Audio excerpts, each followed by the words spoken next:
Police भरतीच्या 2025च्या भरतीमध्ये येणारे महत्त्वाचे प्रश्न. पहिला प्रश्न आहे, महाराष्ट्रात कोणत्या शहरात पोलीस आयुक्तालय नाही? पहिला पर्याय नांदेड, सोलापूर, नाशिक आणि अमरावती. कोणत्या याच्यामध्ये नाही? नांदेड. ओके. दुसरा प्रश्न आहे, महाराष्ट्र पोलीस प्रबोधिनी खालीलपैकी कुठे आहे? पुणे, नाशिक, सांगली, मुंबई. कुठे आहे? नाशिक. ओके. तिसरा प्रश्न, राज्यातील पोलीस खात्याचे सर्वोच्च पद कोणते? पोलीस महासंचालक.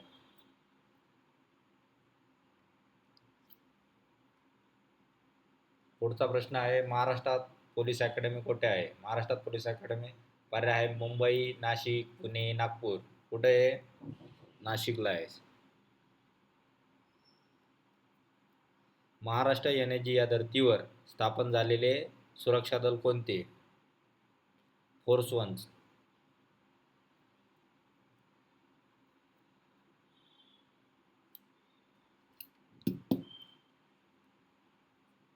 कोणते? Force ones. याच्यातला पर्याय चुकलेला आहे. हा ATS डबल झालेला आहे. इथं तिसरा पर्याय काय ठेवायचा आपल्याला? Force one. ओके. महाराष्ट्राच्या एनएसी धर्तीवर स्थापन झालेले सुरक्षा दल कोणते? Force one.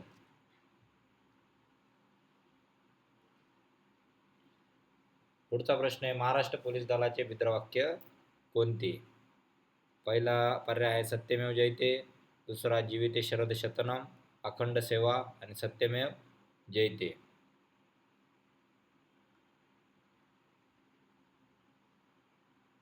याच्यामध्ये आहे का? एकही पर्याय नाही. याचं उत्तर काय आहे? सदर रक्षणालय खलनिग्रहालय. पुढचा प्रश्न आहे, महाराष्ट्र पोलीस दलाचे यापैकी एकही नाही. पाचवा यापैकी एकही नाही.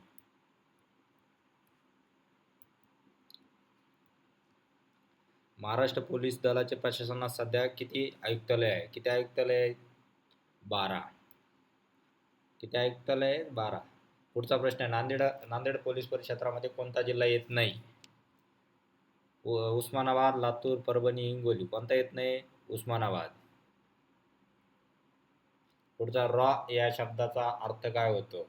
पर्याय आहे research and action wing, reassessment and action wing, record and analysis wing and research and analysis wing.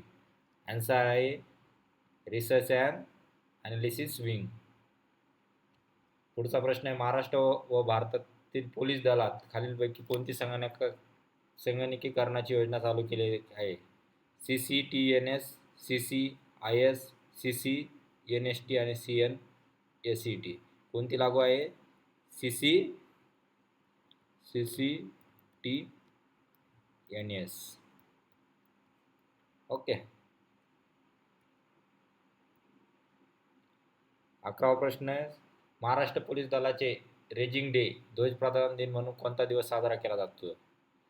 पर्याय आहे 2 जानेवारी, 2 फेब्रुवारी, 2 एप्रिल, 2 मार्च. कोणता दिवस आहे? 2 जानेवारी. कोणता आहे? 2 जानेवारी. महाराष्ट्रामध्ये एकूण किती पोलीस परिक्षेत्र आहे? महाराष्ट्रामध्ये एकूण किती पोलीस परिक्षेत्र आहे? पर्याय आहे 6, 7, 8, 9. किती आहे? 8. पुढला प्रश्न आहे, फौजदारी कायद्याशी संबंधित IPC या शब्दाचे पूर्ण रूप काय? Indian police code, Indian prevention code, Indian people code आणि इंडियन पिनल कोड. उत्तर काय आहे? Indian Pinal code, IPC. पुढचा प्रश्न आहे, महाराष्ट्र पोलीस दलाचे प्रमुख कोण असतात? आपण हा प्रश्न पहिलाच बघितला पण वेगळ्या ह्याच्यात बघितला होता. त्याचं उत्तर काय आहे? पोलीस महासंचालक. आपल्याला उत्तर असे माहीत पाहिजेत की आपल्याला पर्याय न माहीत वाचता आपलं उत्तर माहीत पाहिजे. हा पर्याय असेल तर उत्तर ॲक्युरेट राहील. ओके. पुढचा प्रश्न आहे, जिल्ह्यात ग्रामीण पोलीस दलाचे जिल्हाकरता सर्वोच्च पोलीस पद कोणते? कोणते? पोलीस अधीक्षक. पोलीस पाटलाची नेमणूक कोणामार्फत केली जाते? प्रांताधिकारी, उपविभागीय अधिकारी, जिल्हा पोलीस अधीक्षक, मुख्य कार्यकारी अधिकारी, जिल्हा सत्र न्यायाधीश कोणाद्वारे केले? प्रांताधिकारी, डेप्युटी कलेक्टर कोणामार्फत केली जाते? डेप्युटी कलेक्टर मार्फत. ओके. कोतवालाची नेमणूक करण्याचा अधिकार कोणाला आहे? ग्रामसेवक, तहसीलदार, गट विकास अधिकारी आणि विस्तार अधिकारी. कोणाला आहे? तहसीलदारला आहे. महाराष्ट्रात राज्यात महसूल विभाग किती आहेत? किती आहे? 6 आहे. 6 नंबरचा ऑप्शन बरोबर आहे.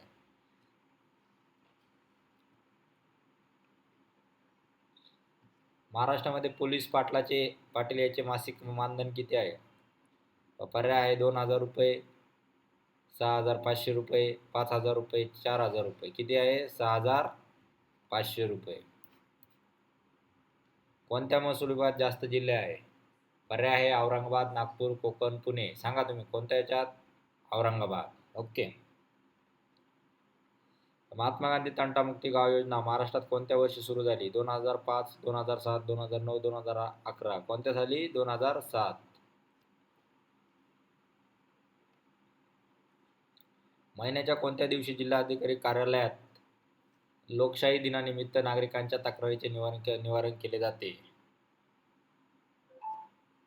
पर्याय आहे पहिला गुरुवार, पहिला सोमवार, पहिला मंगळवार आणि पहिला शनिवार. कोणत्या वारी केली जाते?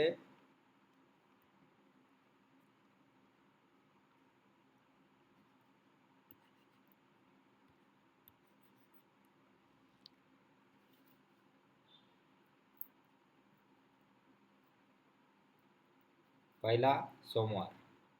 ओके.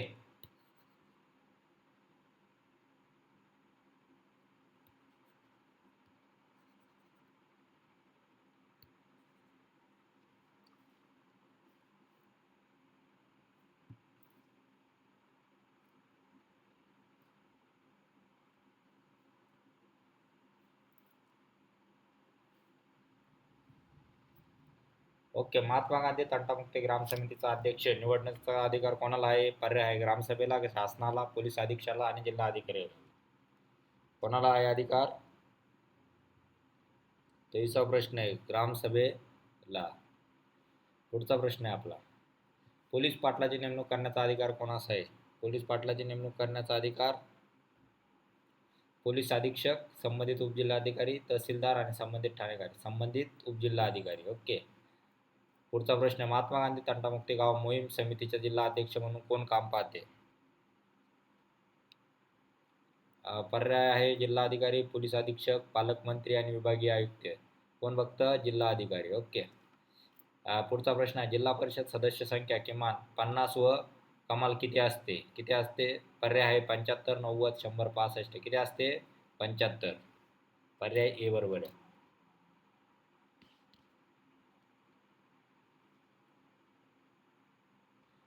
पुढचा प्रश्न आहे, महाराष्ट्राच्या त्रिस्तरीय पंचायत राजमधील ग्रामस्तरावरील घटक कोणता? पर्याय आहे ग्रामसभा, वार्ड पंचायत, ग्रामपंचायत, न्यायपंचायत. उत्तर आहे ग्रामपंचायत. पंचायत समितीचा प्रशासकीय प्रमुख कोण असतो? तलाठी, कोतवाल, गट विकास अधिकारी आणि तहसीलदार. कोण असतो पंचायत समितीचा प्रशासकीय अधिकारी? गट विकास अधिकारी. महाराष्ट्रात एकूण जिल्हा परिषदेची संख्या किती? पर्याय आहे 32, 34, 30, 36. किती आहे? 34. महाराष्ट्रात एकूण जिल्हा परिषदेची संख्या 34 आहे, पण जिल्हे तर 36 आहे. कोणत्या जिल्ह्यांना जिल्हा परिषद नाही ते तुम्ही कमेंटमध्ये करा मला.